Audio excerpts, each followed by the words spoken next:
Hi friends, അനന്തഭദ്രത്തിൽ പൃഥ്വിരാജിനോട് അവൻ്റെ അമ്മ പറയുന്ന പോലെ എന്നോട് എൻ്റെ അമ്മ പറഞ്ഞു അവിടെ കാവിൽ പോയിട്ട് വിളക്ക് വെക്കണം എന്ന് പറഞ്ഞു. ഞാനും ഓർത്തു കുറേ ആയാലും അങ്ങോട്ടൊക്കെ പോയിട്ട്. ഞങ്ങൾ നേരെ കണ്ണൂർ പോയി. അവിടെ നിന്ന് എറണാകുളത്തേക്ക് ടിക്കറ്റ് എടുത്തു.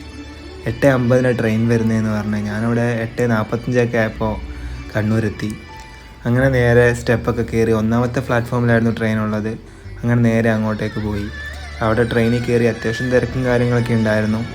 അങ്ങനെ കോഴിക്കോട് എത്തിയപ്പോൾ കുറേ പേര് കയറി. സത്യം പറഞ്ഞാൽ 6 മണിക്കൂർ പോസ്റ്റ് അടിച്ചിരിക്കണമല്ലോ എന്ന് ഓർത്തിരിക്കുമ്പോഴാണ് ഇവർ വന്നത്.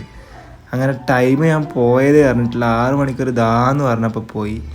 അങ്ങനെ 4 മണിയൊക്കെ ആയപ്പോൾ എറണാകുളത്തെത്തി. അവരോട് ഇറങ്ങാൻ നേരത്ത് ഭയമൊന്നും പറയാൻ പറ്റിയില്ല, നല്ല ഉറക്കമായിരുന്നു അവർ.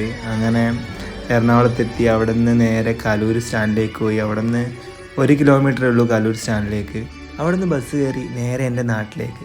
സത്യം പറഞ്ഞാൽ ഒരു സിറ്റി ലൈഫിൽ നിന്ന് മാറി ഒരു ഗ്രാമപ്രദേശത്ത് പോയ പോലെയാണ് അവിടെ എത്തിക്കഴിഞ്ഞാൽ. അങ്ങനെ അവിടെ എത്തി നേരെ കുളിച്ച് ഫ്രഷായി ഞാൻ കാവിലേക്ക് പോയി. ഇപ്പോഴും അവിടെ ഞാൻ ചെറുപ്പത്തിൽ കണ്ട പോലെ തന്നെ എല്ലാം അതേപടി തന്നെ നിലനിർത്തിയിട്ടുണ്ട്.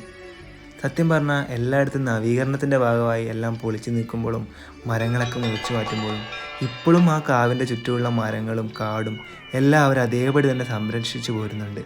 ഞാൻ നിങ്ങളൊരു കാര്യം കേൾപ്പിച്ചു തരാം. നിങ്ങൾ ഇതിനു മുമ്പ് ഇത് കേട്ടിട്ടുണ്ടോ എന്ന് എനിക്കറിയില്ല. ഒന്ന് കേട്ടോ.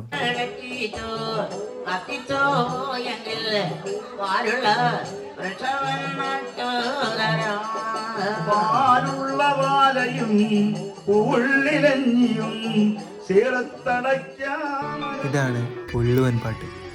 അപ്പോൾ ഇതൊക്കെയാണ് എൻ്റെ അമ്മ പറഞ്ഞ ഈ കാവിലെ കാഴ്ചകൾ. അമ്മ പറയാറുള്ളത് പോലെ ഈ വിളക്കുകൾ പരസ്പരം എന്തോ സംസാരിക്കുന്നുണ്ട്.